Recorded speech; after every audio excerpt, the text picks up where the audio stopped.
Salut à tous et bienvenue sur nos TV. On se retrouve pour un nouveau numéro de Carton Rouge et on va refaire ensemble le débrief du match Saint-Étienne-Marseille.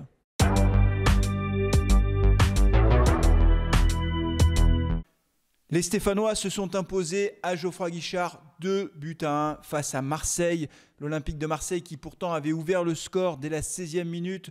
Une magnifique action d'ailleurs des Marseillais avec Lopez qui lance sur le côté droit, Thauvin qui a le temps de lever la tête, qui dépose un ballon parfait, un centre magnifique au point de pénalty pour Strootman qui reprend de la tête et qui laisse Ruffier sans réaction. Strootman qui marque là son premier but sous les couleurs marseillaises. Je vous rappelle que c'est un joueur qui a coûté à Marseille 25 millions d'euros, plus 3 millions de bonus, donc il marque enfin son premier but et malheureusement il marque son premier but sous les couleurs marseillaises. Il le marque à Saint-Étienne au stade Geoffroy Guichard. C'est un petit peu la stupeur à Saint-Étienne, d'autant que les Stéphanois, durant cette première mi-temps, n'ont quasiment rien montré, pour ne pas dire rien du tout. Khazri a essayé d'obtenir un penalty, mais l'assistance vidéo n'a pas confirmé la faute et franchement je ne pense pas qu'il y avait faute sur Khazri. Et à l'inverse, il y aurait pu y avoir une faute en première mi-temps sur Ocampos, puisque c'est Loïc Perrin qui, à la 43e minute, je trouve, touche l'attaquant marseillais qui s'écroule. Et là, encore une fois, l'assistance vidéo ne permet pas, en tout cas, de siffler penalty. Les Marseillais donc rentrent au vestiaire à la mi-temps avec cet avantage de 1-0, un avantage que je trouve mérité. Les Stéphanois reviennent dans le match, dans la seconde partie, avec toujours ce retard de 1-0 et il démarre très mal la deuxième mi-temps. Ce sont les Marseillais qui ont le monopole du jeu et à ce moment-là je ne voyais pas comment les Stéphanois allaient pouvoir égaliser.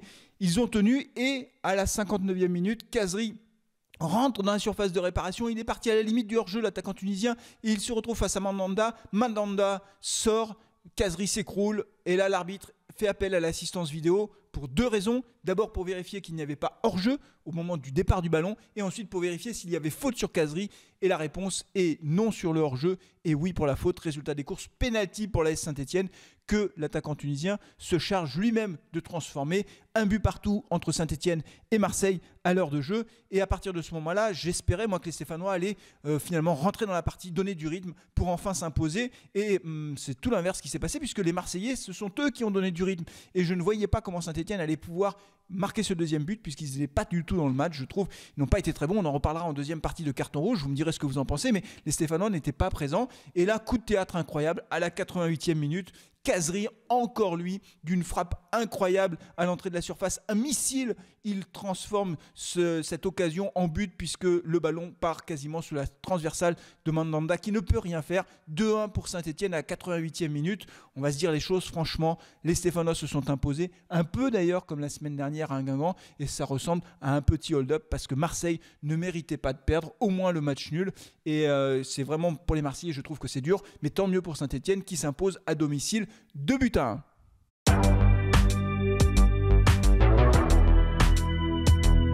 Alors dans le jeu, les Stéphanois n'ont pas été formidables, c'est le moins que l'on puisse dire. J'ai trouvé même qu'il manquait d'envie. Je trouvais que dans la façon d'aborder ce match, ils n'ont pas été au top. D'ailleurs, les statistiques parlent d'eux-mêmes. Les Marseillais ont gagné beaucoup plus de duels, ils ont été beaucoup plus présents physiquement.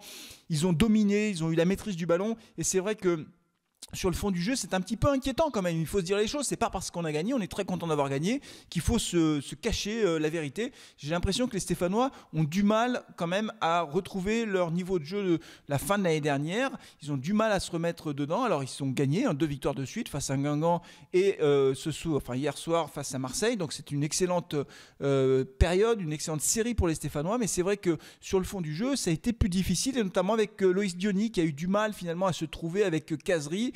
Et puis on a aussi, je trouve, Silva qui n'a pas été extraordinaire, ce qui fait que les Stéphanois ont eu du mal à se trouver. Alors c'est vrai que cette défense à 3 avec Subotic qui faisait son retour après sa blessure à Bordeaux, Perrin et Collode, ça peut très bien fonctionner face à certaines équipes, mais quelquefois on est un petit peu déséquilibré. Donc on a gagné, c'est une belle opération sur le plan du classement, mais malgré tout, c'est vrai qu'il faut quand même faire attention parce que sur le plan du jeu, je trouve qu'il y a encore des choses à améliorer. Mais enfin, on ne va pas bouder notre plaisir après cette victoire contre Marseille et surtout à la veille du derby contre Lyon.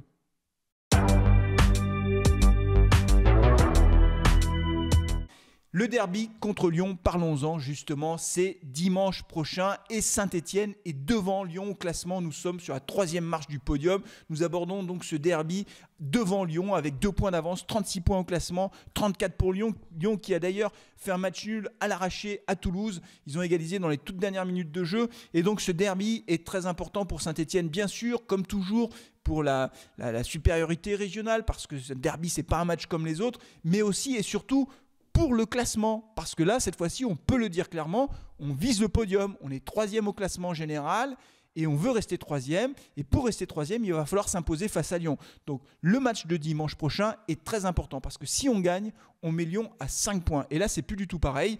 Donc évidemment, psychologiquement, pour les Stéphanois, on prendra un coup d'avance et surtout, on mettra Lyon à 5 points derrière nous. Donc vraiment la victoire est impérative. J'espère que les Stéphanois vont l'emporter. On sera en live pour ce match. On ne sera pas dans ce studio-là, mais on sera en live pour commenter ce match. Et j'espère que Saint-Etienne va s'imposer. Franchement, si on s'impose face à Lyon, alors là, on peut commencer à rêver sérieusement de Ligue des Champions. En tout cas, c'est tout le mal que je nous souhaite. En attendant, dites-moi ce que vous avez pensé de ce match contre Marseille. Dites-moi aussi si vous êtes quand même sur le fond du jeu un petit peu inquiet malgré tout. Il faut faire attention à ça. Et puis surtout, dites-moi quels sont vos pronostics pour ce derby face à Lyon. Est-ce que oui ou non, on va gagner ce derby et cette victoire qui nous permettrait finalement de nous propulser encore une fois bien plus haut, en tout cas bien mieux sur cette 3e place du podium que l'on vise. Maintenant, il faut être clair, ce sera l'objectif des Stéphanois de cette fin de saison.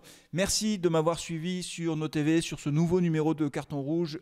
Le petit like qui fait plaisir, l'abonnement si vous n'êtes pas abonné à la chaîne NoTV. N'oubliez pas, si vous abonnez, de cliquer aussi sur la petite cloche qui vous donne des notifications pour vous dire qu'une nouvelle vidéo est sortie. Merci et à bientôt. Salut!